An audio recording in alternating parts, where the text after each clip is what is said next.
Artiste de cirque, le cirque Pandère vous présente... Bienvenue dans cette nouvelle vidéo. Comment ça va? Putain, qu'est-ce que ça fait plaisir.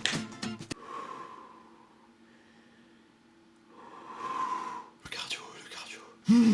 Quel plaisir aujourd'hui de vous retrouver dans cette nouvelle vidéo. Anecdote! Comme d'habitude, moi, vous savez, c'est un plaisir de vous retrouver pour discuter de moi. Et puis quand même, surtout, c'est des vidéos qui permettent aussi d'un peu...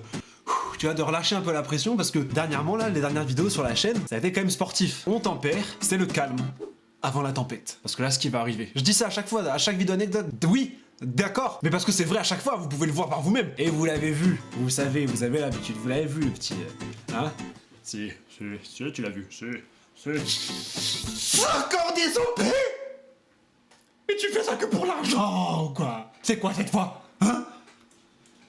Une OP pour le permis? Oui. Exactement. Aujourd'hui, cette vidéo est sponsorisée par WizBeDrive. WizBeDrive, c'est un site qui te permet de réviser ton code de la route pour pas cher du tout. Pour les jeunes aujourd'hui, à l'époque dans laquelle on est, c'est un bon plan de fou. À l'époque où moi j'ai passé le permis, si je voulais avoir accès aux séries de tests, les trucs de révision du code, etc. et tout, j'étais obligé de passer par l'auto-école et mettre 400 balles pour le code, et c'était horrible à faire. Je devais me déplacer. Chiant, ça y est. Et ben vous avez WizBeDrive, c'est sur l'ordi, c'est chez toi. Si t'es un putain de pantouflard, tu restes comme ça. Tu poses l'ordi sur ton bide, tu laisses reposer l'ordi sur le bide, et tu peux faire ton code comme ça toute la journée, frère. Et en plus, avec mon code promo à moi, du coup, Jilcy, tu te doutes bien qu'il va pas, le code promo, ça va pas être Fabrice Eboué. Il y a aucun sens, ça y aurait aucun sens d'un point de vue marketing que ce soit Fabrice Eboué. Pourquoi vous me parlez de Fabrice Eboué? Je comprends pas. Donc avec mon code promo sur le site Jitsi, vous avez 5 € sur l'offre illimitée WizBeDrive. Donc ça veut dire que ça vous revient à 19,90 € en un seul paiement pour réviser entièrement et tranquille le code de la route. Il y a plus de 2200 questions, 160 séries de tests, des fiches thématiques, et comme je vous ai dit, c'est un site, donc il n'y a pas besoin d'installer une appli, machin, tu vas sur le site, point. Et quand vous êtes prêt et que vous vous sentez chaud pour le passer, tu le passes en candidat libre pour 30 €, ça veut dire qu'à la fin, tu as eu ton code pour 50 €. Sachez que si moi à l'époque j'avais eu un truc comme ça, mais aujourd'hui je serais un as de la route. Et il y aurait aucun pote très proche de moi que je considère comme des frères qui me dirait s'il te plaît Sigil, je suis pas très à l'aise quand tu conduis, si tu peux me laisser le volant, alors que c'est ma putain de caisse qui conduit. Bon, aujourd'hui on me le dirait pas ça, tu vois. Bon, comme d'habitude vous avez tous les liens etc dans la description. Et dites-moi aussi dans les commentaires, vous avez fait combien de fautes à votre code, c'est quoi votre score, est-ce que vous êtes chaud, est-ce que vous aussi vous êtes peut-être un potentiel futur danger de la route comme moi au final. Y a pas de quoi être fier. Hein. Est-ce que tu valides quand même ce bon plan? Un jour tu vas tous nous buter en voiture, toi. Mais rien à voir avec ma question de base. Bon, alors, on va donc maintenant passer à la vidéo. Mais avant ça, suspense. Instagram. Allez vous abonner à Instagram, 0 raison valable. Je suis bourré d'ego. S'abonner. Oh, like. Trop marrant cette photo. Bon, la vidéo. Et pour l'occasion de la collab avec WizBeDrive, la première anecdote sera sur quelque chose qui m'est arrivé en voiture, avec ma voiture. Attention, là c'est pas ma faute. Et la deuxième, comment j'ai été l'ennemi public numéro 1 des agences d'intérim de ma ville. On est parti. Attention, j'espère que vous êtes prêts pour la première histoire. Père Castor, raconte une histoire. Hop là, Ronaldo, ça qui fait des passements de jambes. Ok, pour cette première histoire, comme d'habitude, posons le contexte. Si je me souviens bien, on est en été 2018. Donc c'est l'époque où j'avais encore, et je roulais du coup en Clio. Avec Lito. J'étais allé jusqu'en Espagne donc en voiture. Je vis dans ma voiture le temps du voyage, etc. Comme je le fais souvent dans les vidéos, mais à l'époque je le faisais aussi dans la vie. Parce que frère, j'avais littéralement 0 sous. Et arrive forcément le moment où il faut rentrer chez soi. Donc il faut rentrer en France. Donc il faut traverser la frontière. Vous voyez où je vais en venir peut-être? Pas encore? Ok, on va continuer. L'Espagne, c'est un beau pays. D'accord, il n'y a pas à chier sur ça, d'accord? Il fait beau, il fait chaud, il y a des culs, il y a plein de trucs à faire, plein de trucs à voir, il y a des culs. Mais pour beaucoup de monde aussi, l'Espagne, c'est un beau pays parce qu'il y a des endroits où tu peux acheter plein de trucs pas chers et plein de trucs qui sont un peu chers en France. Vous voyez où je veux en venir? Pas du tout encore, vous êtes un peu con, désolé de vous le dire comme ça, mais je continue, c'est pas grave. La contrebande, ça te parle? On l'achète pas cher là-bas et on le fait passer en France. Et en France, on le revend beaucoup plus cher. Et on se fait des couilles en or, mon pote. Je vous dis ce que j'ai vu dans des reportages. Moi, je suis clean. Donc moi je pars de l'Espagne, je suis tout content, je suis dans ma petite voiture, j'ai pris le soleil, j'ai bronzé, j'ai découvert la culture espagnole, j'ai découvert l'art espagnol, les culs. Je rentre très tard, il est genre 1h, 2h du matin, je roule fenêtre ouverte, le vent qui tape comme ça dans ma tête. Un peu humiliant d'ailleurs quand il faisait ça, je me rappelle. Et je mets un petit peu de musique, tu vois, cliché. Voilà, cliché. Un jour je vais avoir des problèmes avec ces conneries. Et rien de plus normal sur l'autoroute, j'arrive à un péage. Mais lequel? Le dernier péage qui te sépare de la France. Et qui je vois au péage?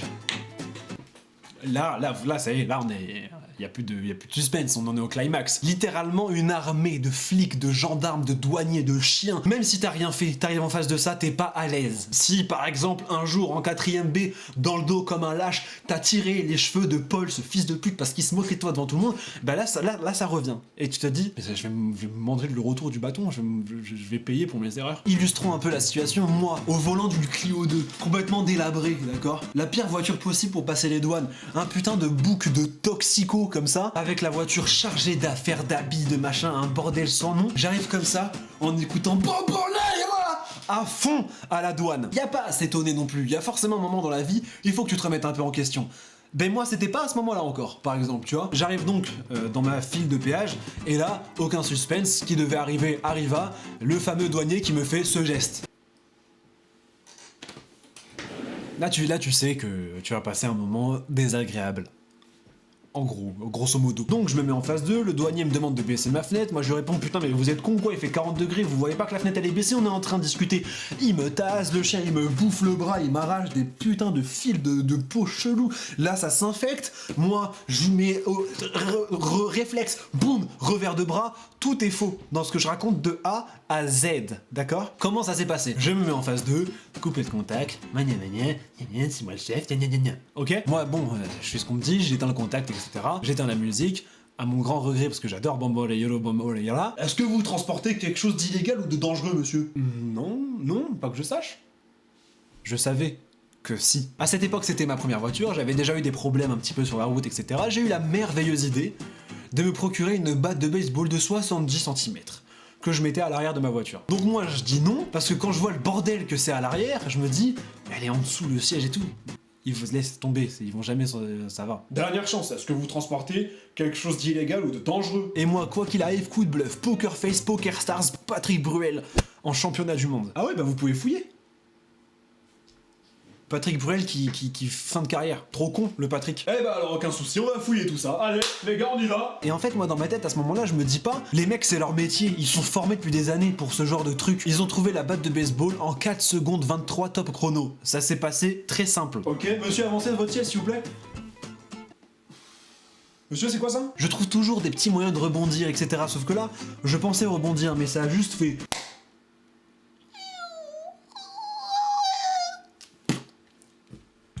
complètement écrasé sur le mur, moi, tu vois. Boum, une idée me passe en tête. Et je me dis, là, on peut pas me bloquer. Je suis intouchable avec ça. Et je lui réponds, ça, c'est parce que je fais du baseball, en club. Vous faites du baseball? Bah oui, j'adore le baseball. Personne s'y connaît en baseball. Je suis tombé sur le plus gros fan de baseball d'Europe. Et bah ça nous fait un sacré point commun, ça. Vous supportez quelle équipe, vous? Putain, si je m'y connaissais, en vrai, j'aurais pu m'en sortir. Ça se voit que ça l'avait un peu amadoué, parce qu'il avait l'air d'adorer le baseball. Mais attendez, je supporte les Lakers. Les Lakers, équipe reconnue mondialement dans le basket, en fait. Si on parlait de basket, j'étais bon, hein. Mais on parlait pas de basket. Donc j'étais pas bon, au final. Les choses sortent sans que j'ai aucun contrôle sur ce qui se passe. Et même au basket, j'y connais rien. Le seul sport dans lequel je m'y connais, c'est le sport en chambre. Ça tire, c'est marrant, les plaques de cul. Je m'en rends même pas compte que je viens de dire une connerie comme ça, tu vois. Allons-y, maintenant qu'on est dedans.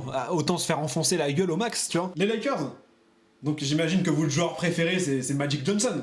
On est d'accord dans le baseball. Qui d'autre? Bien sûr Magic Johnson. J'avais aucune idée de qui était Magic Johnson. Déjà, qui c'est qui s'appelle Magic? Est-ce que moi je m'appelle Fantastique? Et c'est cette réponse-là qui a fait chavirer tout le reste de la soirée. Ok, baseball, Magic Johnson, meilleur joueur. Vous mettez sur le côté s'il vous plaît et vous sortez de la voiture. Donc là moi je me dis putain merde, ça se trouve c'est un joueur de baseball éclaté, ça se trouve lui il le déteste. Donc je vais sur le côté, je sors de la voiture et là il me prend à part. Je dis ouais je suis oh. Va me frapper ou quoi? Ça va pas ou quoi? Il me prend sur le côté et il me dit sortez votre téléphone. Va me taper maintenant, il va me racketter le tel ou quoi? Je sors mon téléphone, du coup. Tapez sur Google Magic Johnson. Irvin Johnson Jr., dit Magic Johnson, né le 14 août 1959 à Lansing dans le Michigan, est un joueur américain de basketball. Il rejoint ensuite la National Basketball Association et la franchise des Lakers de Los Angeles où il remporte 5 titres de champion en 1980, 82, 85, 87 et 88. Magic Johnson est une légende du basketball. Qui plus est, chez les Lakers, en plus. Tout faux au final. Du coup, je regarde mon tel et je suis face à lui. Et il me regarde comme ça. Qu'est-ce que tu veux que je dise d'autre à part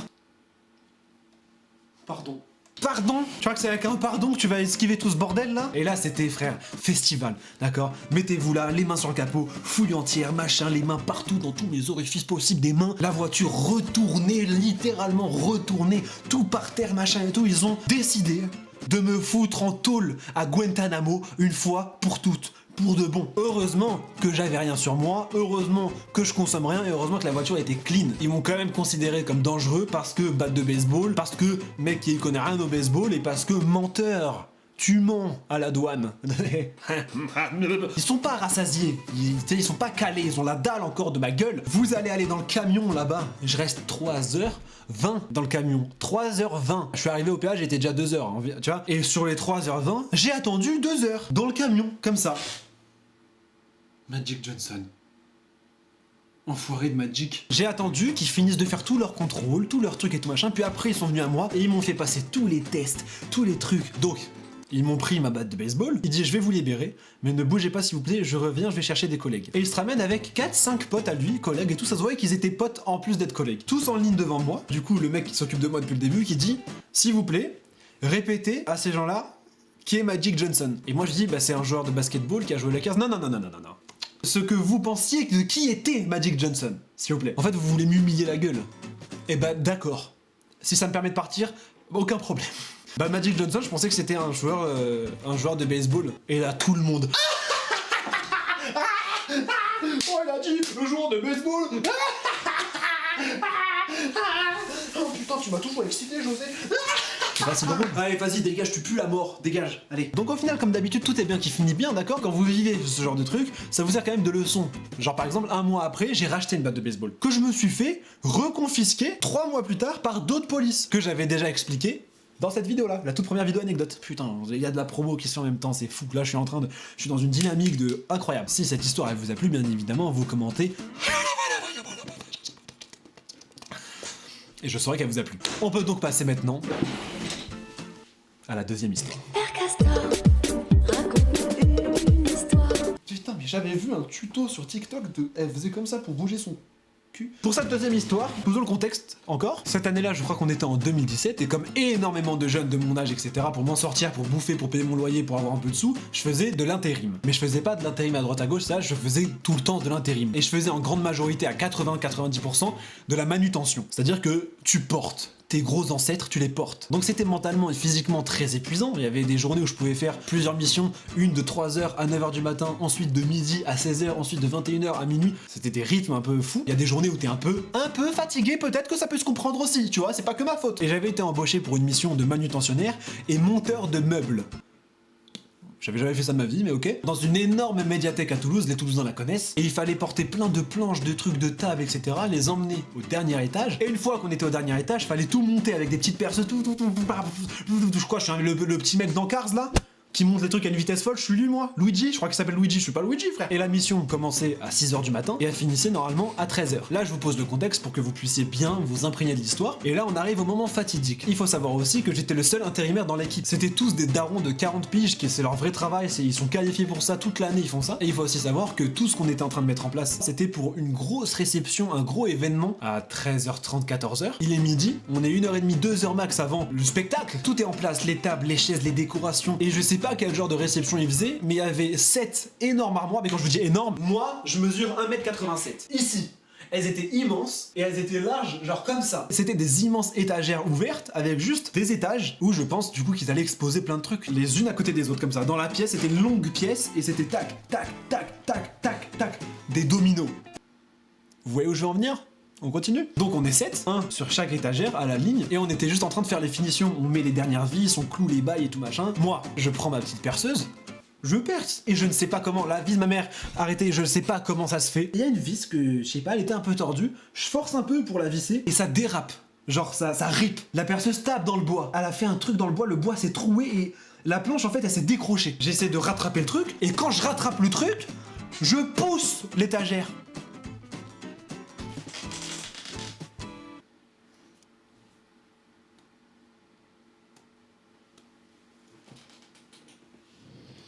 Et là, un parc d'attractions Disneyland de la destruction. Si j'ouvrais un parc d'attractions, moi, ça serait Fiascoland.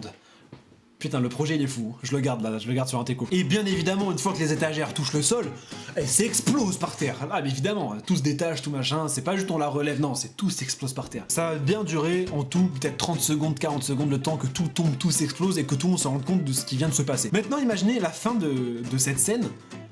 Moi, à la fin, imaginez-moi, juste moi, mettez-vous à ma place à moi, je suis au bout de la pièce, tout seul, les 7 mecs qui montaient les étagères avec moi, les vingtaines de gars qui s'occupaient d'autres trucs dans la pièce, qui se tournent tous, synchro de ouf, on aurait dit, un chorégraphe, Kamel Wally, il était venu, il a dit alors vous allez vous retourner comme ça, au moment où il fait tout tomber. La dernière étagère tombe, il y a 3 secondes de blanc, et là... Et encore une fois, c'est le premier réflexe qui me vient dans ces moments-là. Pardon ? Peut-être je l'ai mal dit, peut-être ils ont pas compris que j'avais dit pardon, je sais pas, mais ça a pas l'air de marcher en tout cas. La meuf qui organise la réception, l'événement, qui a payé très très cher, elle arrive dans la pièce. Mais elle arrive pas dans la pièce en mode j'ai entendu un bruit. Non, elle arrive dans la pièce. C'est quoi ce bordel là? Qui c'est qui a fait ce bordel? Qui c'est qui a fait cette merde là?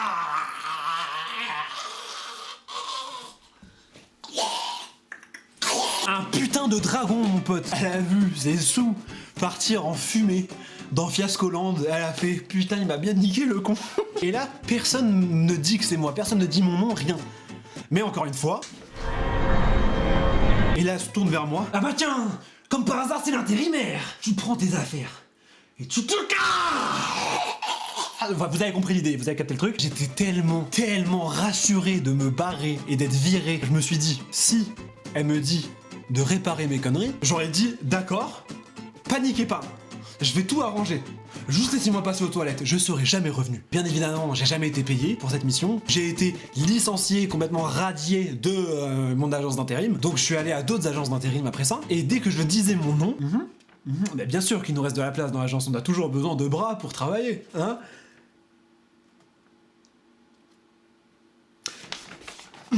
Ludivine, il nous reste des bras pour travailler ou pas? Ah là là, y a pas, hein? Y a plus. Y a beaucoup de bras là qui sont arrivés entre temps. Demi-tour. Et ça dégage. Merci. Au revoir. Et ça, dans toutes les agences de Toulouse. Et on rappelle que l'intérim, c'était mon gagne-pain à l'époque. Comment je fais pour bosser après ça? Peut-être dans une prochaine vidéo, je vous raconterai. Allez hop, ça c'est une bonne fin. La transition, elle est dingue et tout, c'est fou. Putain, le talent du mec, quoi. Tu pues le talent, tu transpires le talent. Et voilà comment je me suis fait blacklister de toutes les agences intérim de ma ville. Je vais derrière la caméra. Vas-y. Vous avez la chance d'avoir Sacha qui est là pendant que je tourne. Du coup, un potentiel témoin. Sacha, est-ce que tu peux leur dire à quel point j'étais une atrocité dans la société à cette époque? Si vous avez kiffé cette anecdote et en plus la vidéo, vous commentez.